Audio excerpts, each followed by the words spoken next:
मी कैलास सोनवणे आपले हार्दिक स्वागत करतो। सुरुवातीला पाहूया 24 तासातील ताज्या घडामोडी।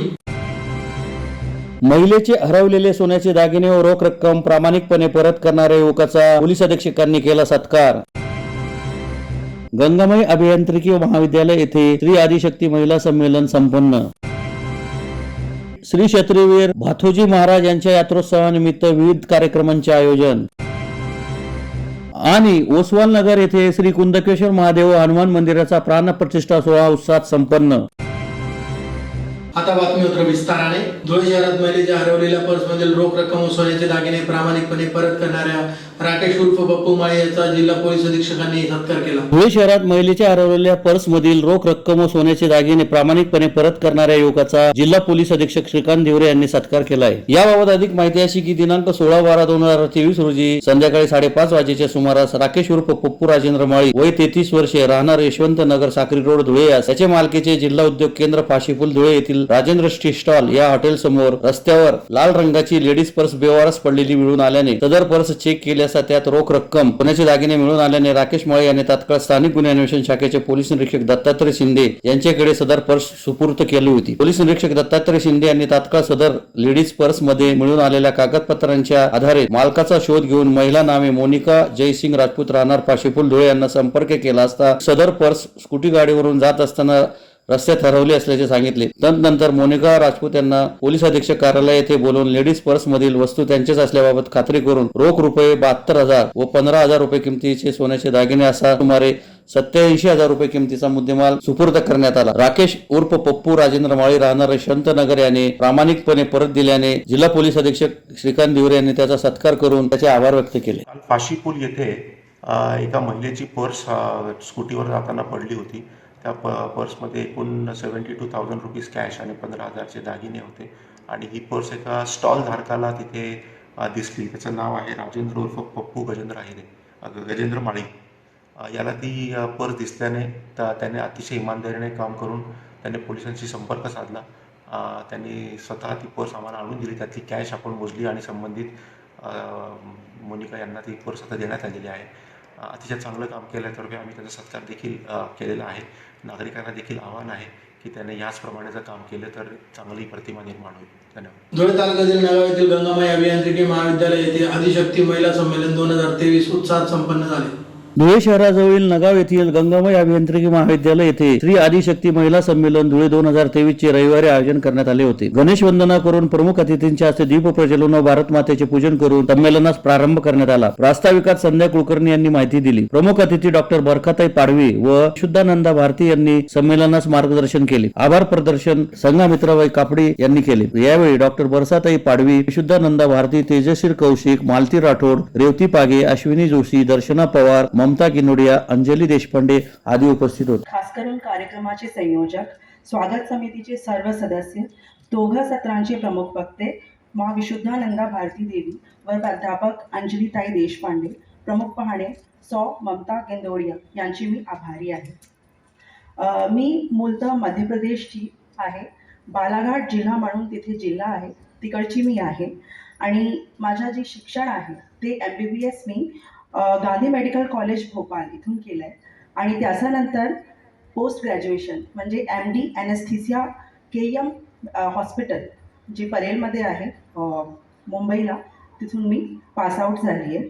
त्याच्यानंतर शासकीय वैद्यकीय महाविद्यालय गोंदिया इथे मी सहाय्यक प्राध्यापक म्हणून 2 वर्ष काम केले आणि त्याच्यानंतर माझी निवड MPSC मधून 2018 जून महिन्याला झाली आणि निवड झाल्यानंतर माझी नियुक्ती सहाय्यक प्राध्यापक हा पदावर ट्रॉमा केअर सेंटर शासकीय वैद्यकीय महाविद्यालय नागपूर येथे झाली। तिकडे मी 4 वर्ष काम केले। तिकडे जून 2018 ते एप्रिल 2022 पर्यंत मी तिथे असिस्टंट प्रोफेसर म्हणून होती ॲनेस्थेशिया डिपार्टमेंटला।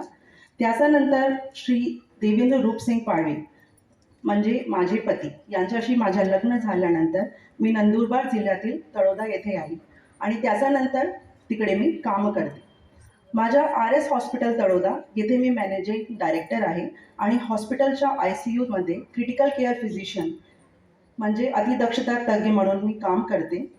त्यासोबत मी माझे पती व आमचे सासरे माजी सैनिक व महाराष्ट्र राज्य शासनतर्फे आदिवासी समाजसेवक पुरस्कृत श्री रूपसिंग बिरबा पाडवी व आमच्या हॉस्पिटलची टीम शिंदखेडा तालुक्यातील देगाव येथील श्री क्षत्रियवीर भातोजी महाराज यांच्या यात्रोत्सवानिमित्त महाप्रसाद, कुस्तींची दंगलसह विविध कार्यक्रम संपन्न झाले. शिंदखेडा तालुक्यातील देगाव येथे श्री क्षत्रियवीर भातोजी महाराज यांच्या यात्रोत्सवानिमित्त विविध कार्यक्रमांचे आयोजन करण्यात आले होते. श्री क्षत्रियवीर भातोजी महाराज यांचा यात्रोत्सव गेल्या 30 वर्षापासून ग्रामस्थांतर्फे साजरा होत आहे. यात्रेनिमित्त भाविकांची दर्शनासाठी मोठी गर्दी होते. यात्रोत्सवानिमित्त महाप्रसाद, कुस्त्यांची दंगल आदी कार्यक्रमांचे आयोजन करण्यात आले आहे. यात्रोत्सवानिमित्त गावातून निघणाऱ्या तगतरावाचा मान दरवर्षी उपसरपंच राजेंद्र पाटील उर्फ पिंटू दादा यांना देण्यात येतो. गावातून निघालेल्या तगतरावाच्या मिरवणुकीत ग्रामस्थ सहभागी झाले होते.